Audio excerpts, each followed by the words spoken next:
This video is sponsored by Skillshare. Can a mobile phone camera take an astrophotography photo as good as a DSLR can? That's what we're doing in this video. G'day guys, Shane Mostyn here. Today we are taking a photo of this tractor right here. This is an old Massey Ferguson 165. This is one of my, the subject for one of my very first popular photos that I've ever taken of the night sky. And this is the photo that I've taken with this tractor way back when I first started. It's a pretty good photo. In fact, I've sold quite a few prints of this.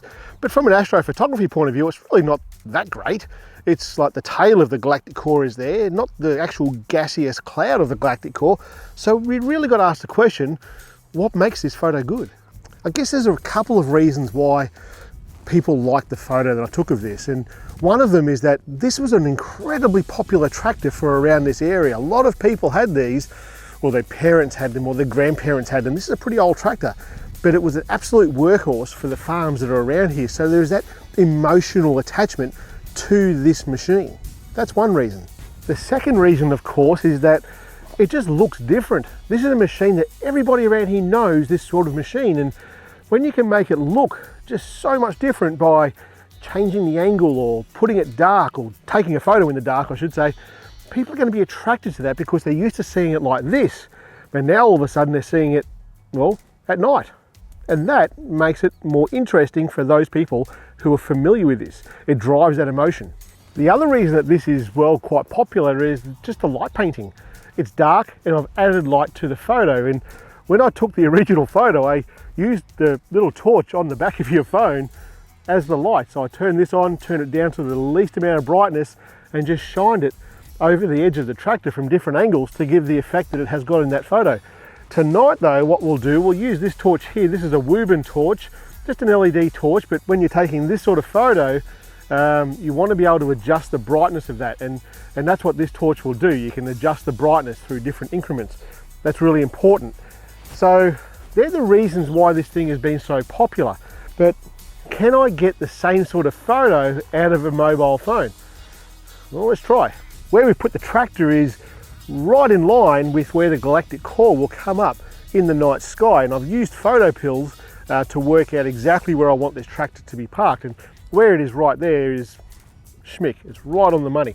I've got a phone sitting over here. I'm going to use the Samsung Galaxy S22 Ultra tonight to take this photo, sitting on a tripod with a phone holder. You have to have those things because these things take about 25 to 30 seconds to actually take this photo. So once we've got things set up the way we want to have it set up, well, really, there's not much else to do. We'll talk about the settings on this phone here tonight. We're going to use manual mode. In a nutshell, it's going to be 30 seconds. We're going to shoot it at, say, 1600 ISO. We'll set the focus for the stars, and we'll put a delay on the shutter, and that's about it. But what I want to show you here is how much light we need to put onto this tractor.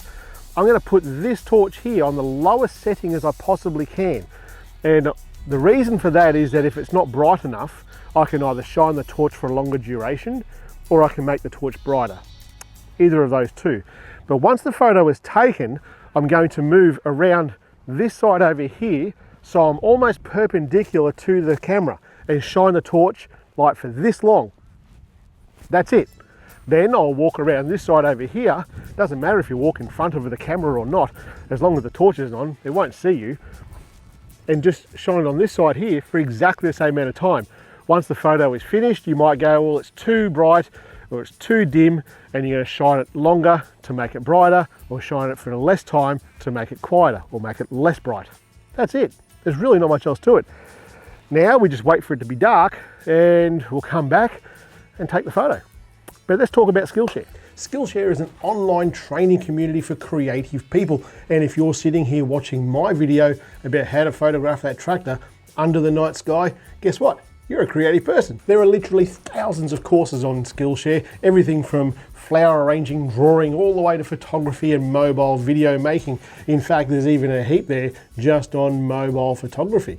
There's a great course there from Dale McManus. He does a great job with mobile photography. It's a very, very good course. Personally, I've done a couple of courses on here already. I've done the thumbnails tutorials there by the budgeteers, and because, well, thumbnails are something that I really struggle with on this platform. I've also done the YouTube success course by Marques Brownlee, and he's an incredibly successful YouTuber and there's a lot to learn. Anything that guy has to say, well, it's worth listening to if you're a YouTube creator. I did that course and I've got to tell you, there was a few aha moments in there that I just didn't really realize, and I'm glad I did it. So whatever your goals are as a creative person, that's what Skillshare is there to help you do. When you join as a member on Skillshare, you unlock literally thousands of courses. You can just binge until your heart's content. There's so much on here that you can learn. And what I didn't mention is that for the first 1,000 people to use that link down in the description, you're going to get a free 1-month trial of premium Skillshare membership. So you can get over there, do as many courses as you want in that month for nothing. You've literally got nothing to lose. Head on over there, let me know what you think. Anyway, let's get back to this tractor. All right, it's crunch time. The tractor is in position. The sky is clear as it could possibly be. I can see stars from one horizon to the other. Where I live is just bloody awesome for this sort of thing. The Galactic Core is rising up behind the tractor. I've got the phone, the S22 Ultra, sitting over there on a tripod. I'll show you how I set that up to make sure it's going to be in position. We'll open up the camera here, and you can probably already see the tractor in there from the light from the video here, but I'll usually use this torch here and I will light the tractor with the torch and then loosen the ball head on the tripod and move it to where I want it to be in the frame. Now that's pretty much the composition that I want right there. So I'll just lock that off again.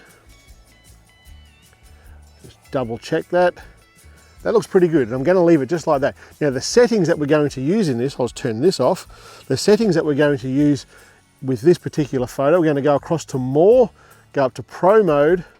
We're going to use ISO 1600, shutter speed of 30 seconds, focusing manually 0.08. Also in here, if you hit the gear icon up the top here and go down to picture formats, and I'm going to capture a raw photo. Raw photo is really important. It's going to give us a lot more editing options later on after we take this photo. So I'll go back to there again. The 3 second delay, I'll turn that on, or 2 second delay. You can also use the stylus on the S22 just by pressing it, and it will take a photo for you as well.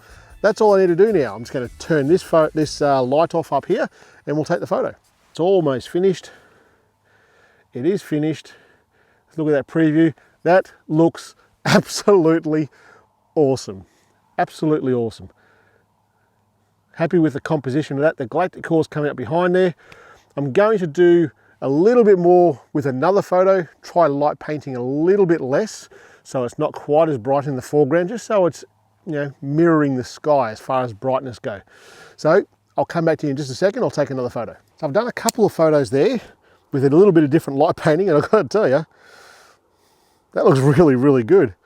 Have a look at that raw. Geez, the raw is really, really impressive. I think this will edit incredibly well. It's getting bit chilly out here now, and I've got no long sleeves on, so I'm probably going to go back inside now, I think, and damn, that's good. The raw is really, really impressive. I'm going to go back inside, we'll edit this photo up, and I'll show you how I edit this sort of photo, and then we will see if this little phone camera here is better than the first photo I've ever taken with the DSLR. Let's go. So here's the best photo that we took tonight. The first thing I see is the horizon is a little bit crooked. So I'm going to head over there to crop. We'll turn him around just a slight little bit. That little hill on the right hand side there, that's actually one of those green tarps that you may have seen today. So it is flat right now. I'll hit the tick up there. And the next thing I'm going to do, now that Adobe have changed the way that, well, they've added that awesome masking tool, I've changed the way that I edit photos. I'm going to hit across here to masking, and I'm going to hit plus, and I'm going to select the subject. And what we're going to do is let the AI work out where this tractor is. It'll do a pretty good job. You wait and see. There it is there. Pretty good, isn't it? So clever. Anyway, we'll go to light, and we're going to decrease the highlights just a little bit, because before I did this, it was a little bit too bright, and I think it detracted a little bit from the sky. So we'll decrease the highlights that fair bit actually. We'll increase the blacks, no, decrease the blacks, that's much better. We'll head across here to effects, and add a little bit of clarity, and I think that is pretty much where I want that tractor to be. If If we go to color, add a little bit of saturation because it is a red tractor. And when I'm putting a bit more color into these things, it tends to make them pop in a nighttime photo. So a fair bit of color there. I'll hit the tick for that. And now what we're going to do is go into the sky and see what the sky does. So go to masking, go plus, and select sky. It's going to go through and do exactly the same thing as what it did for the tractor, but it's going to find the sky. This is incredibly handy for editing these sorts of photos. So with the sky now, we're going to look at light. We'll increase the contrast a little. And we're definitely going to decrease some noise because we've got a fair bit of noise going on here. We'll go to color. It's a little bit cool at the moment. I'm going to increase that, make it a little bit warmer. Not a lot, just a little. Back in light, I'm going to reduce the blacks because the sky was popping a bit too much there. I like that where it is there. If I go now across to effects, I'm going to increase the dehazing. It's amazing how much of a difference that slider there makes. The dehazing slider, incredibly good. Detail, we're going to increase the noise, and I'm happy with that. Hit the tick, and that's the overall photo now. I'm going to zoom in there. That doesn't look too bad. I want to make this a little bit warmer overall, but there's one more masking that I want to do. Hit plus, and I'm going to go with a radial gradient. So that's circular tool. So I'm going to hit that and spread it out a little bit, just like that. And turn it around so it's sitting just inside the galactic core, inside that orange gaseous cloud. Hit that once there, go to effects, and I'm going to increase the clarity of that a fair bit. And that's going to make that galactic core just pop that little bit. Go to color and increase the saturation on that core. Happy days. That is done. I'm going to export that now, share it into the camera roll, and we're good to go. This is what that photo looks like. Now, if you guys want to see this photo, download it yourself. You head over to shanemoston.com. I'll put it there. You can download the raw file and you can download the edited file and see what you can come up with it. Head over to Facebook and join our Facebook group over there, the Shane Moston Mobile Photography Bloody Legends group. Show us how you've edited this photo. I'd love to see what you guys come up with as well. That's it for today, guys. I'll see you next week. Catch you later.